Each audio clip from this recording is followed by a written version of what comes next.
তাদের সাথে যুদ্ধের জন্য তোমরা যথাসাধ্য সাজ সরঞ্জাম, শক্তি ও ঘোড়া প্রস্তুত রাখবে এবং এ দিয়ে তোমরা আল্লাহর দুশমন ও তোমাদের দুশমনদের ভীত সন্ত্রস্ত করে দেবে। এছাড়াও কিছু লোক আছে যাদের পরিচয় তোমরা জানো না, শুধু আল্লাহ তাআলাই তাদের চেনেন। আল্লাহ তাআলার পথে তোমরা যা কিছুই ব্যয় করবে তার পুরোপুরি প্রতিদান তোমাদের পরকালে আদায় করে দেয়া হবে এবং তোমাদের উপর বিন্দু মাত্র জুলুম করা হবে না।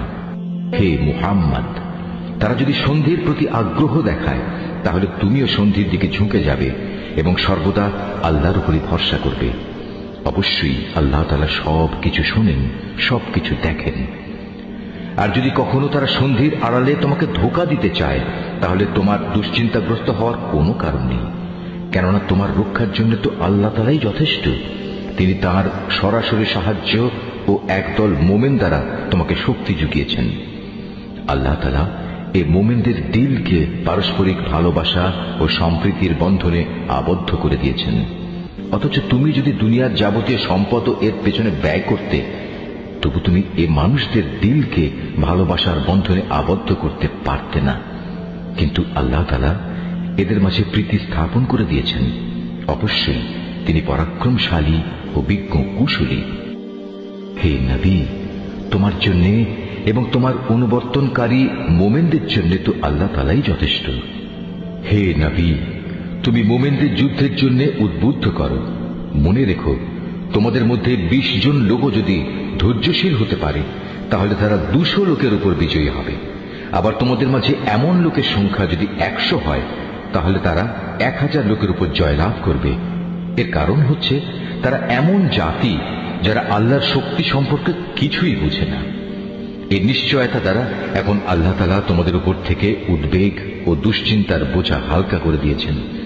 যেহেতু তিনি একথা জানেন তোমাদের মধ্যে কিছু দুর্বলতা রয়েছে, অতঃপর তোমাদের মধ্যে যদি 100 ধৈর্যশীল মানুষ থাকে তাহলে তারা 200-র উপর বিজয়ী হবে।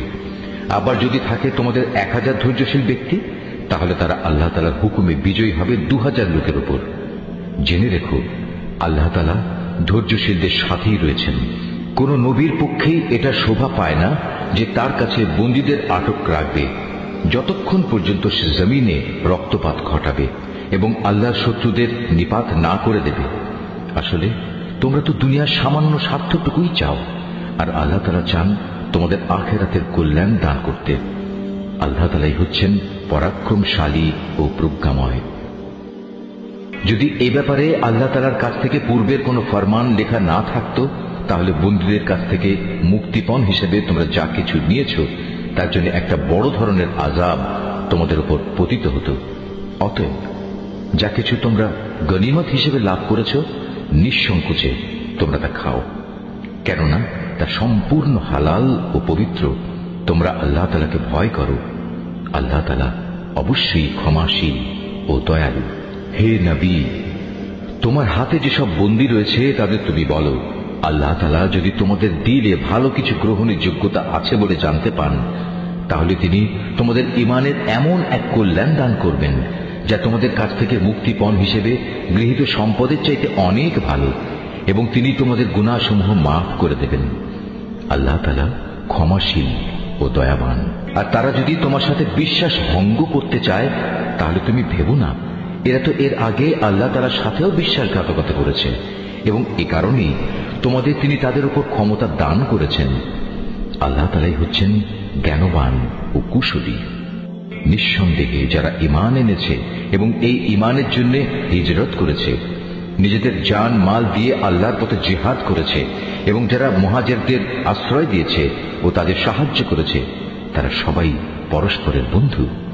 অপরদিকে যারা ঈমান এনেছে অথচ হিজরত করেনি, ততক্ষণ পর্যন্ত তাদের অভিভাবকত্বের দায়িত্ব তোমাদের উপর নেই। তবে কখনো যদি তারা একান্ত দ্বীনের খাতিরে তোমাদের কাছে কোনো সাহায্য চায় তাহলে তাদের সাহায্য করা তোমাদের কর্তব্য। তবে তা যেন এমন কোন সম্প্রদায়ের বিরুদ্ধে না হয় যাদের সাথে তোমাদের কোন রকম চুক্তি রয়েছে। বস্তুত তোমরা যা কিছু করো আল্লাহ তাআলা সব কিছুই দেখেন। যারা কুফরি করেছে তারা একে অপরের বন্ধু। তোমরা যদি একে অপরকে সাহায্য করার সে কাজটি না করো তাহলে আল্লাহর এই জমিনে ফিতনা ফাসাদ ও বড় ধরনের বিপর্যয় সৃষ্টি হবে। যারা ঈমান এনেছে, এই ঈমানের জন্য হিজরত করেছে, নিজেদের জান মাল দিয়ে আল্লাহর পথে জিহাদ করেছে, এবং যারা এই হিজরতকারীদের থাকার জায়গা দিয়েছে এবং তাদের সাহায্য করেছে, মূলত এরা সবাই হচ্ছে সত্যিকারের মুমিন। এদের জন্য আল্লাহ তাআলার পক্ষ থেকে ক্ষমা ও উত্তম জীবিকার ব্যবস্থা রয়েছে।